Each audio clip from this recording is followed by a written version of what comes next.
مبروك، مبروك لكل السوريين. أكيد يعني فرحتنا اليوم قد تعادل يعني فرحتنا بسقوط نظام بشار وهروبه هذا المجرم الساقط، هروبه إلى روسيا.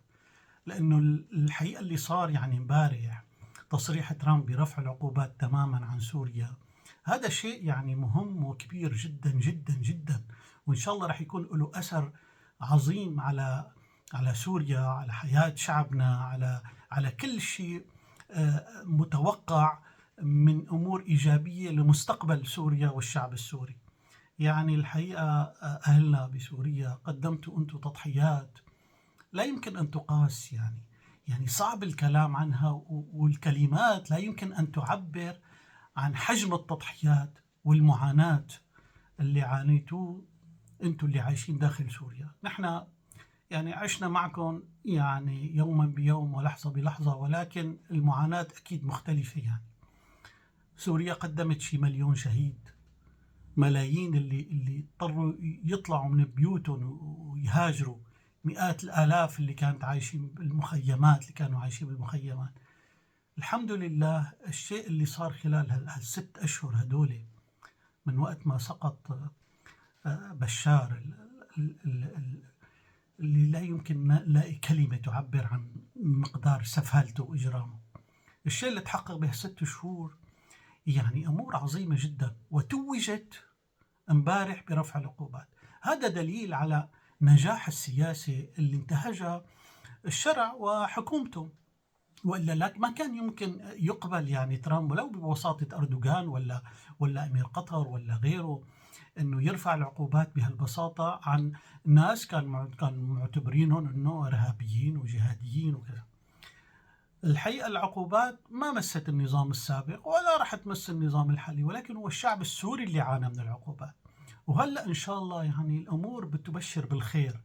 يعني عندما ترفع العقوبات يعني أقل ما يمكن النظام المصرفي السوري بيرتبط بالنظام المصرفي العالمي، صار ممكن يصير تحويلات واستثمارات، وبتعرفوا أنتم رجال الأعمال السوريين الموجودين في العالم كلهم ناجحين وعلى مستويات يعني رائعة جدا من النجاح والإمكانيات المادية. هدول إذا صار عندهم إمكانية إنه يحولوا أموالهم يستثمروا في إعادة أعمار سوريا، فسوريا إن شاء الله خلال أشهر بسيطة رح تتطور وتتحسن حياة الناس بشكل كبير.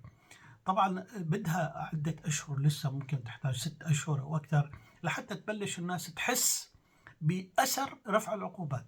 ولكن هذا الشيء يعني لم يمنع الناس من أن تخرج إلى الشوارع امبارح في كل مكان وتحتفل وتبدي سعادتها وابتهاجها بهالشيء اللي صار. من الأمور اللي تحققت يعني خلال 6 شهور، لا تنسوا مئات الآلاف من الناس اللي كانوا بالمخيمات، أكثر من 300 ألف إنسان كانوا بالمخيمات رجعوا على بيوتهم. أكثر من 500 ألف رجعوا على سوريا اللي كانوا برات سوريا بتركيا ولبنان وبالأردن وغيره. من ضمن سوريا حوالي 1,000,000 إنسان رجعوا كمان من الأماكن اللي كانوا مهجرين إلى الحقوق اللي رجعت لأصحابها. آلاف الناس رجعوا استردوا بيوتها ومحلاتها وبناياتها وأملاكها. طبعا لسه الأمور ماشية. شوفوا حرية الصحافة اللي صارت، شوفوا الناس اللي طلعت من السجون، شوفوا آلاف المجرمين والمرتزقة اللي تم اعتقالهم، ومئات اللي تصفوا اللي ما رضوا يسلموا سلاحهم وحاولوا يقاوموا كذا، تصفوا هدول يعني تحيدوا كما يقال. هذا كان يعني رغما عن كل أيتام الأسد، رغما عن كل مرتزقة الأسد، رغما عن كل الشبيحة والمكوعين واللي لسه لهلأ بقرارة نفسهم هدول اللي كوعوا وعم يترحموا على أيام بشار، رغما عنكم الشعب السوري يعتبر أنه انتصر انتصار ساحق ماحق. وإن شاء الله يعني بوجود هالحكومة هاي وبوجود أحمد الشرع والشيباني اللي أثبت وجوده في العالم كله، الأمور ماشية من حسن إلى أحسن. الأمور ماشية، ولازم نحن نضل متفائلين، ولازم نضل نحن نحاول بكل إمكانياتنا وطاقاتنا إنه ندعم بلدنا وندعم شعبنا. في قطاعات كتيرة بحاجة للإصلاح. عنا بالدرجة الأولى الأمن والأمان أنه يرجع يستتب.